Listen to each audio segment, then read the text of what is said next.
challenges with my upbringing with my husband because we have two different perspectives. For example, I believe in training up a child in the way they should go from childhood. My husband believes in letting them figure it out. You don't have to tell them what to do. You don't have to ask them to guide them. For those who don't know me, my name is Claudia Necker-Hirsch. I'm an author, entrepreneur, and a business relationship coach specialized for interracial marriage. And this is my first book. For those who haven't purchased it yet, kindly go to amazon.de. You can get my book there, both in English. You can get an e-copy as well, English and in German, for those in the German-speaking regions of Europe. And the English ones, like what I'm holding right now, will be out in November, and my other books are also coming along. So that's it. I have a friend here. She's a pastor, and I leave her to introduce herself. My name is Pastor Juliana, living in Germany, origin from Nigeria. Okay, nice to meet you. Thank you for being in my studio today. Thank you. Pastor Juliana, I've known you for a long time now. We've been friends for a very long time, and we have the same faith, So, and I actually go around asking women from all the world about relationship and marriage, because we have to unlearn to learn, what we were taught, what marriage is actually all about. So, and you moving from Nigeria to Germany, what was your challenge? Great. At the entrance of getting married, the entrance of marriages is always, we have our big dreams. We have a perspective of how marriage should be like, based on our culture, Christian faith, and all that we have learned while growing up. So migrating from Nigeria to Germany, being married to a German man, I was introduced into a complete, total, different cultural background, which they have their own perspective of marriage in the different light, although we have shared the same faith. Okay. So I'll be speaking from the perspective of two Christians being married from two different cultural backgrounds from Europe and Africa. Okay. So one of the most major challenges I found when I got to Germany was to understanding the people I'm coming to deal with. My truth is not their truth. My motherly upbringing is not how they say it. So I had a lot of challenges with my upbringing with my husband because we have two different perspectives. For example, I believe in training up a child in the way they should go from childhood. My husband believes in letting them figure it out. You don't have to tell them what to do. You don't have to ask them to guide them. Even little domestic things like pick up your plate after eating, it's a big deal. So I had a lot of challenges in these areas.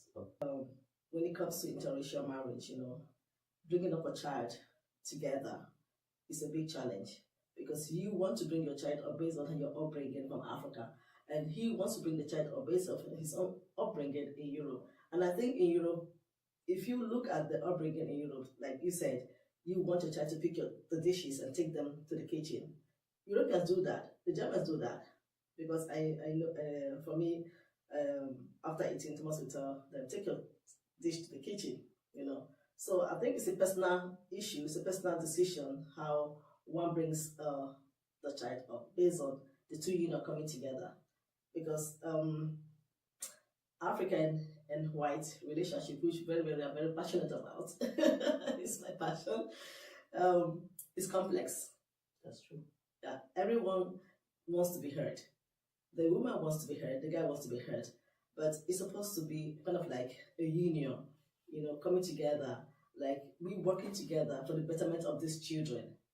It's not my upbringing, it's not your upbringing. What are we going to do together to bring these children up to be better citizens for the community?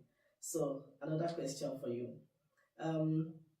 How did you integrate? How do you integrate to the system when you discovered, okay, I'm in Germany now, so how do you navigate your way to integrate into the system, Okay, first of all, I tried to learn the language, and during the language school, we talked about a lot of their culture, so I began to see so many things through my integration class, that most of its attitudes are actually their upbringing, is the culture of Germany, so I wasn't picking offenses anymore in most of the things then I discovered, because marriage is a thing about culture and what kind of culture you want to integrate in your home.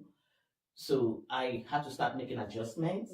I had to start letting go of what I think serves me while I was in Africa, and picking up the challenges that I meet here, and investing on myself, on my skills to meet up the standard of the European German community standard. For example, as a mother, when you go to school with the kids, you have to also integrate with other mothers, bringing up kids, following them up. So I began to learn.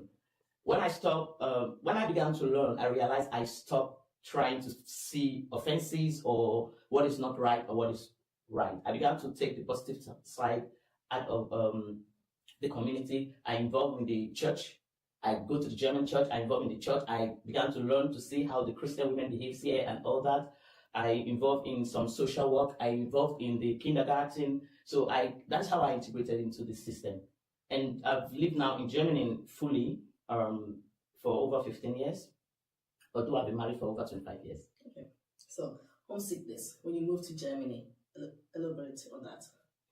Oh, okay. In the initial stage, when I moved to Germany in between these 15 years, I didn't really know I would be so homesick. I didn't miss so much because at least we are in the internet world, so I could call my parents, I could hear their voices. So it wasn't that so homesick. But I realized after like 3 years of being in Germany, I began to miss home. I began to miss the vibe. I began to miss the friends. I began to realize that Germany can be very, very lonely, because we from Africa, we involve in family communities and all that. But here in Germany, it's very different. And I began to realize that Germany can be very lonely, especially in the winter period. So that's another very big challenge. The weather is another very big challenge. So during the winter period, I'm often very homesick. I would want to eat my food. And because it brings you closer home. Yeah, it brings me closer home. I end up trying now to look for other Africans around me to join African community, just to feel that home again. Yeah, okay, that's it. Okay, good. Yeah.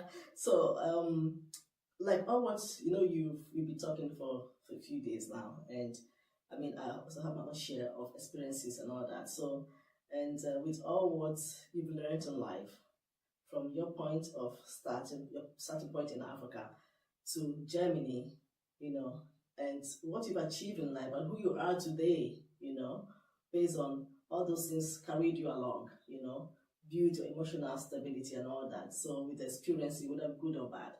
So if your younger self would stand right in front of you, what would you tell her? I would tell her to listen more, very slow to respond or speak, articulate the statement or whatever has been said, and talk less. Okay. What about when it comes to action? What will you tell her when it comes to decision making?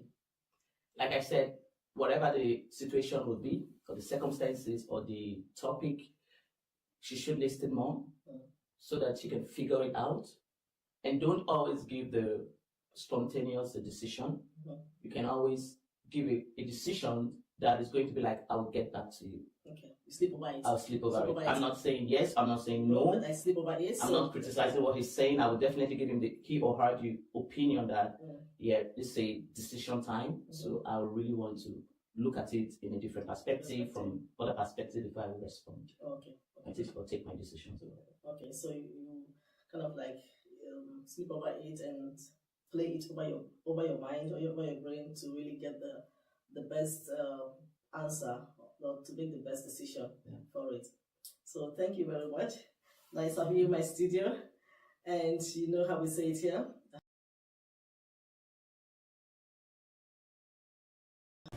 If you do not discern seasons, you will waste them. If you do not discern seasons, you will waste them. If you cannot discern seasons, they will not profit you. Let me take that again. If you do not discern seasons, you will waste them. Great seasons will come and pass, and you will not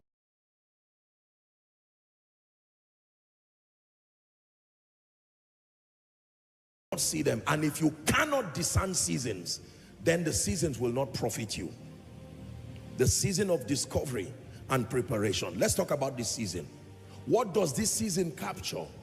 This is a season where God himself, by his word, by his spirit, and through the instrument of men, will begin to lead you